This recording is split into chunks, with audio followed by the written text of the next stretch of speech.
turabunaho ibijyanye n'abana. Hariho mbere ngo n'abatanguje imibano y'Ukristo y'abana irabijabo muzohora musomera abana uno munsi bigishije abubatse ikindi gihe ukigisha abana raba abana nabi tuzobasomera. Hageze igabane cya gatandatu icyo tugezeho abana umugambi abavyeyi banyu umukama nkuko bitunganye sonera so na nyoko. Iryo niryo bwirizwa rya mbere ririmwo umuhango ngo kugira ngo ubone amahoro kandi urambe ngaha ku isi. Namwe bavyeyi ntimutere ishavu abana banyu ahubwo nimubarere mu kubamenyereza ivyiza no mu kubahanura nkuko umukama ashaka. Ibwirizwa rya kane bisanzwe handitse ngo usonere so na nyoko. Mugabo ni mwaraba mwikatikisimu barabisigura neza babwiye umwana ko aza kubaha se na nyina. Hari n'ibyo nabo basaba abavyeyi katikisimu kibisigura neza igasaba abavyeyi nabo ko bateza kurera abana ntibabajye umutima ntibabaturubika umutima kuko hari abavyeyi bakara bakazisha bwasanga bari umutima abana. Umwana yumvise se ataje aca yiruka mu bisanzwe suko umwana yumvise se ataje yirutse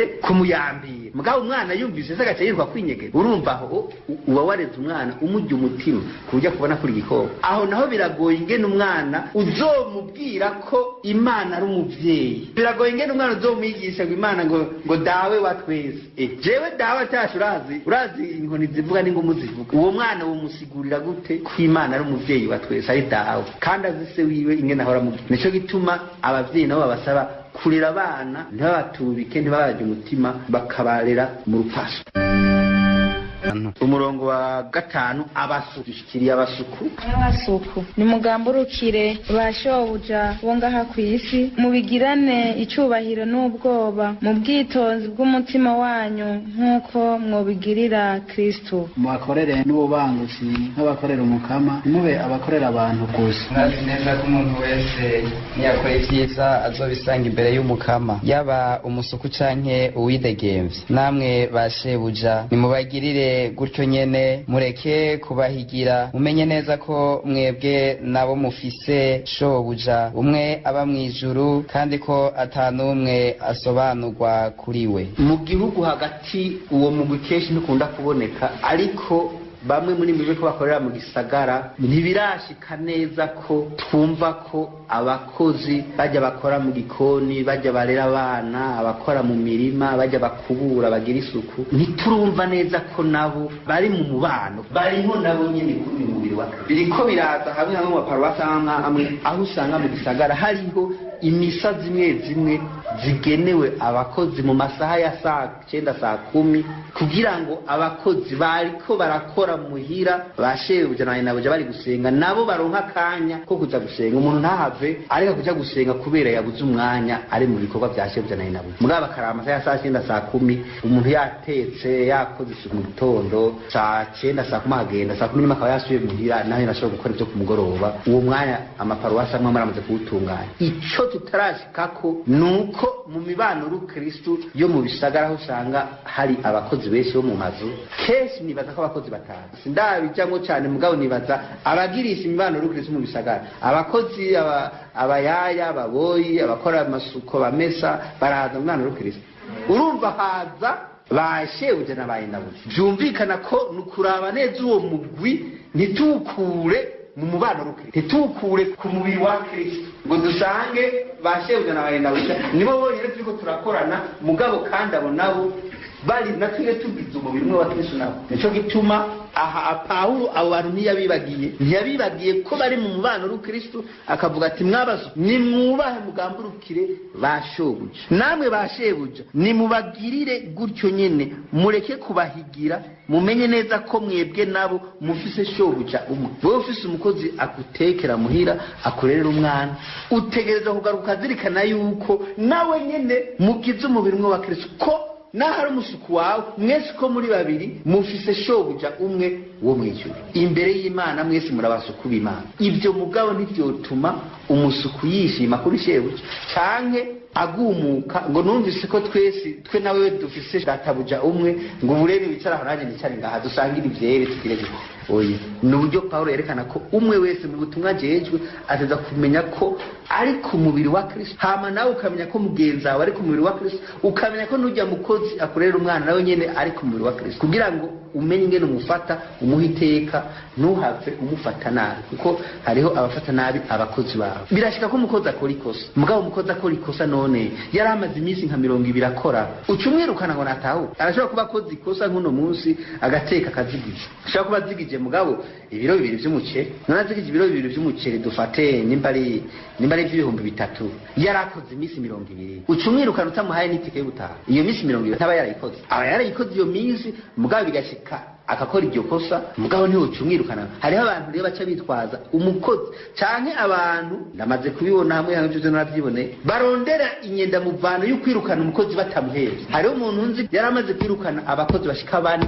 kandi yapima ukwezi gusigaje nk'iminsi nk'itanu, agaca mwirukana amufashe mu ikosa, kandi yari yaranze iryo kosa akarirondera, agaca mwirukana adakoze. Urumva kamara amezi anakoresha abantu atabahemba. Ni ibintu ariko navuga uteza kumenya ati umukozi ndiko ndakoresha nawe tugize umubiri umwe wa Kristo. Nimba hari icyo yononye nivyo ko ari umukozi ndafite uburenganzira bwo kumwirukana, mugabo ndamwirukana gute? Umukozi ashobora kumwirukana mugabo mwiteka, ukamwirukana avuga ati ujya muntu nawe yanyirukanye neza, kandi ndabona ko ikosa ryavuye kuri cyo. Nk'ubusanze yiriwe kukina cyangwa kuyerera, ugasanga umwana yiyononye ko ntiyamuhanaguye ntiyagize gute, ari ngaho mu nkungu ashobora kuvuga ati ibintu ntacyo mbandanye ntibikunda, mugabo ukaraba uti wari ukoze iminsi 20-25, reka ngo hamara huye niyo minsi icyo wigira. Uwo muntu ubumwigishije, kuko ubumweretse ubuntu ufise ko utagomba kumwirukana, mugabo ibyo yakoze udashobora kuvyihanganira. Nawe niyagenda azoshika ahantu azirikana ati ibyo ari byose rijya nikosa, mugabo agaruka abona ati ujya muntu mugabo hari n'umutima, kuko yarampaye amahera y'iminsi nari. Nico gituma ngaha Pawulo yashizemo ibijanye n'abasore. None rero mu byo muri ko murakora bijanye n'imibano n'Ukristo, ico muzoheze mukira, nkuko muri ko muregeranya abana, muzorabe kumbure ntibizokoroha bivanye n'amaparuwasi nzoba muri ko murakoreramo niki, murabe aho bishoboka ko uwo mugwi bwari tuwibagire nawe, ingene umuntu nashobora gushikira abakozi bato bato bo mu mazu nabo bakiyumva ko bafise umubano n'Ukristo. Ikindi twari kuraba nsa n'uwagikiye ko buke buke kwirinda ubuhumbu. Dusome iketi rya mbere umutumwa Paulo yandikiye abanyakorenti igabane cya 6 kuva ku murongo w'12 gushika ku murongo wa 20. Byose ndabirekuriwe ariko si byose bingirira akamaro, byose ndabirekuriwe ariko si jewe nzokunda kuganzwa n'ikintu na kimwe. Ibyo kurya ni ivy'inda, inda nayo ni ivyo kurya. Yamara Imana izo bisambura byompi. Umubiri wo si uw'ubuhumbu ariko ni uw'umukama, kandi umukama ni uw'umubiri. Imana nayo yazuye umukama izotuzura natwe ku bubasha bwayo. Ntimuzi ko imibiri yanyu ari ingingo za Kristo? None notora ingingo za Kristo hazigira ingingo z'umumaraya? Abanamba. Canke ntimuzi ko wimatanije n'umumaraya aba ari umubiri umwe nawe? Kuko byavuzwe ngo bompi bazoba umubiri umwe. Nimuhunge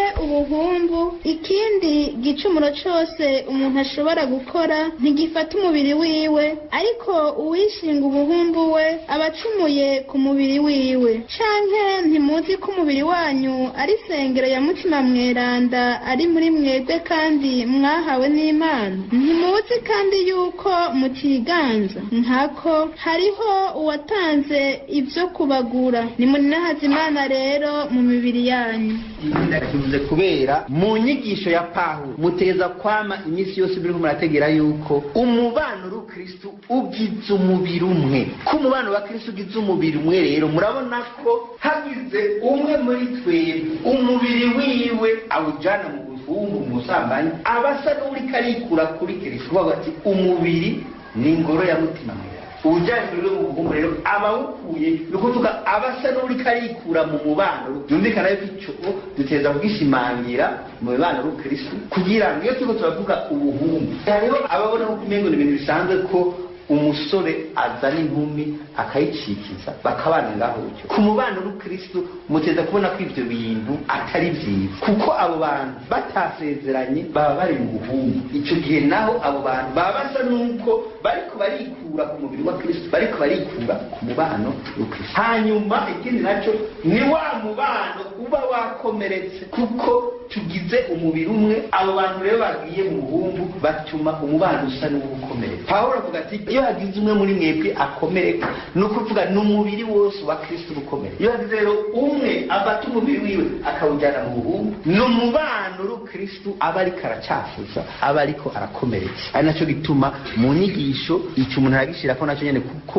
umuntu yumva ati ndi mu mubano uri Kristo, twese abo mu mubano uri Kristo tugize umubiri umwe na Kristo, none ninagira ibi bintu nzoba ndiko ndakomeretsa umubano uri Kristo ndi. Aho rero Pawulo anagaruka akavuga ati abanyamubano nabo bategerezwa kuhagabira, ntibabe basinda bibazwa, bakegera abo bantu bakabahanura kugira ngo bapfe mu izo ngeso. Ntibabe basinda bibazwa, ntimubone umuntu yabiranye n'ubundi bacikiranye ngo muce migumira ngaho. Ahantu bikunda gukaraka cyane ni mu gisagara, ko mu gisagara usanga nabo mupanze mu rupango rumutabaza. Ariko ibyo rero mwebwe nivyo mugiye kuzoza muraraba ukamenya muti uwo muntu w'umukristo tuba kwibarabara rimwe, tuba muri quartier, tuba mukamenyana, hama mugaheza mukamenya muti uyu muntu ari mu ngoranizi. Nimba ari umusore yabuze ahapanga, yabuze amahera yo gupanga, aciga kuri kaminuza, cyazana ubundi yiga kuri kaminuza, bateranya amafaranga, bibane mu cyumba n'umwigeme ati ko wiga nani nkaba niga, kumbure dushize hamwe tusha turi hamake, birashobora gushika. Urumva wewe uteza kubona uti ibi bintu yamara abantu bari mu sibyo, umuntu akabanura ati ko mwashimanye kubana, ni mubicishe mu butungane, umenye yuko mugize umubiri wa Kristo, none mutegerezwa kugira ibintu biha icyubahiro uwo mubiri wa Kristo muri. Ijambo twahereye ko niryo nabasomeye mu ntango navuze nti ntihagire ubukengera ubusore bwawe, ahaze murashaka ko n'ubukumi bwawe, ariko ubere abemera karorero mu mvugo, mu bikorwa, mu rukundo, mu kwemera no mu butore bw'umutima. Birumvikana urashobora kwikengereza wewe nyene bwa busore bwawe na bwa bukumi bwawe bazisikara babuhonyanga nk'ivyatsi, noneho bamaze kubuhera ntibabukira ubukumi, biba bwahindutse ikindi kintu tutazi kitavugwa mu Kirundi. None rero umuntu yoraba na cyane cyane mwege muri ko murakurikirana inyigisho mukamenya muti twebwe tugiye kuba umuco n'umunyu w'isi, kubera karorero keza abandi mu bikorwa, mu rukundo, mu kwemera no mu butore bw'umutima. Ahashira ko nubwo umubiri nabwo nyene naho Pawulo atabishize ko bishire ko navyo nyene, erega kugira isuku navyo nyene si bibi, ubutore bw'umutima n'umubiri navyo nyene, erega navyo nyene kwigisha umubano uri Kristo, ntizo bigisha ijambo ry'Imana gusa. Hazogera ikindi gihe turiko turabitegura mu makomisiyo abasenyeri badushizemwo ico twita le développement intégral de l'homme, no kuvuga guteza imbere umuntu ku mutima no ku mubiri, akamenya ijambo ry'Imana mugabo akamenya n'ingene ashobora kwitunga mugabo adaciye mu nzira mbi, kwitunga kurondera imutunga mugabo aciye mu nzira y'ubutunga. Byumvikana ko mu byo muzohava mushiramwo muri kazoza muri kwigisha imibano uri Kristo mugabo mubafashe mwege muzoba mwariza amashuri muvuga muti ku mubano uri Kristo mbega twoja hamwe gute kugira ngo dutezanye imbere, kuko birumvikana na gwa mutima w'urukundo, wa mutima wo gufashanya. None umwe wo ku mubano uri Kristo akenye agowe muzomufasha gute mudafise uburyo? Umubano uri Kristo ukenye uzomufasha gute? Umwe agwaye akabura kosha ari hamwe kwa muganga, umubano uri Kristo uzomufasha gute ukenye? Byumvikana ko muri kazoza impande y'ijambo ry'Imana tuzokugisha n'abantu ku mubano uri Kristo ingene baje hamwe bakiteza imbere cyangwa bakagira agasanduku rusangi kugufashanya. Ico nagomba mpereze ko rero kubera mwege muri ko muriga ijambo ry'Imana kandi muzoza kugigisha abandi, nanze nkaba mu butumwa njeje bwa misi yose kuva saa 2 gushika saa 11 mba ndi imbere ya Bibiliya guca duhindura Bibiliya kugira ije mu Kirundi cyumvikana abarundi bumva neza. Ubu ubwuzure bwa kera barabuhejeje, turiko dukora ubwuzure bushasha. Aha naho umuntu ubwuzure bushasha buriko bafashe kajya gatabo kubwuzure bushasha, murakabona bahomeka ko kuvyo bari bamaze gukora by'ubwuzure bwa kera barakosoyemwo bikeyi mugabo ntibari bwabikore neza nkuko biteza gukorwa. Uwe nivyo turiko turakora rero mu bikorwa mwe nivyo harashobora kubamwo ikosa rishobora kubamwo iyo bariko baremprima nk'igitabo ugasanga ku ma ordinateur cyangwa iki ugasanga harimo ikosa ryabaye. Rero mwege ni mwamuri ko murigisha ijambo ry'Imana harimo amakosa amwamwe yabayemwo ngomba nihagira umuntu, kuko hari abantu ashobora kuhafatira uri kuri ijambo ry'Imana bagazoca bakubaza umenye utahari nk'ikosa. Muzingurure ikete ry'abaromana abanyaroma, ahantu haroroshe gufata. Abanyaroma igabane c'13 umurongo w'13, abanyaroma igabane c'13 umurongo w'13. Murumva ko horoshe gufata, muhasome muce munyereka ikosa mwumva riri nk'uko bibereye ku murango. Twigenze upfasoni, ntiturenze urugero mu buhungu, ntitwishinge akaboregwe, ntidusambane kandi ntidukore ibiterasoni, tureke kuryana no gusharikana. Ikosa mubona riri mu ngaho niri ntiturenze urugero mu buhumbu. Womengo bavuze ngo tugire ubuhumbu mugabo ikosa rero ryabayemo nirihe? Hari handitswe ngo ntiturenze urugero mu kurya no mu kunwa, twirinde ubuhumbu. Hanyuma bariko baremprima kuri ordinateur, uwari karabikora ashobora kuba yarihenze, kuko muri version dufise ubu n'igitabo ca kera bari bafise sibi byanditseyo. Nukuvuga uri kurakora kuri ordinateur urashobora gusanga waselectionye ahantu ugaca bifuta. Abakoresha ordinateur murabizi, urashobora guselectiona ikintu utakibonye ugasanga wagifuse. Nukuvuga hagati ya mu n'ubuhumbu, murahabona hagati y'ijambo mu n'ubuhumbu hari handitse ngo ntiturenze urugero mu kurya no mu kunwa, hagaca hakurikira ngo twirinde ubuhumbu. Ayo majambo rero mu kurya kunywa twirinde, ayo majambo uko ari atatu yaracitse arabacika, bahura baramaze gusohora igitabo yabacitse. Mugabo muri version dufise ubu niya kera bari bagize ko ntugese byanditse neza, handitse ngo ntiturenze urugero mu kurya no mu kunywa twirinde ubuhumbu. Rero ngaha mwege muri ko mu ijambo ry'Imana mashobora kuzohura n'ababwira bati ehera ibintu byanditse iwanyu handitse ngo ntiturenze urugero mu buhumbu, muzomenye muti aho ikosa rihari niri. Handitse ngo ntiturenze urugero mu kurya no mu kunwa twirinde ubuhumbu. Hama mwe muri ko murazirikana ijambo ry'Imana muri soma n'ahandi hose mubonye ikosa murashobora guca muza muravuga muti yamara ahantu kwahabonye ikosa hama tukarikosora. Inyigisho yene nateguye igera ngaha novuga ko ari intangamarara kubijanye n'inyigisho Paulo yatanze kera, imibano ikiri mishasha, ariko murubona yuko muri ko musoma ayo makete ya Paulo ibibazo ingorane zaduka mu mibano y'Ukristo ya kera Paulo yari yatanguje, n'ubu uno munsi izo ngorane usanga ziguma zazindi. Byumvikana yuko umuntu ashobora kwishimikiza izi nyishu Paulo yatanga kugira ngo n'uno munsi abakristo bumve ingene bateza kubaho mu mubano y'Ukristo. Nuko rero tugire Kristo.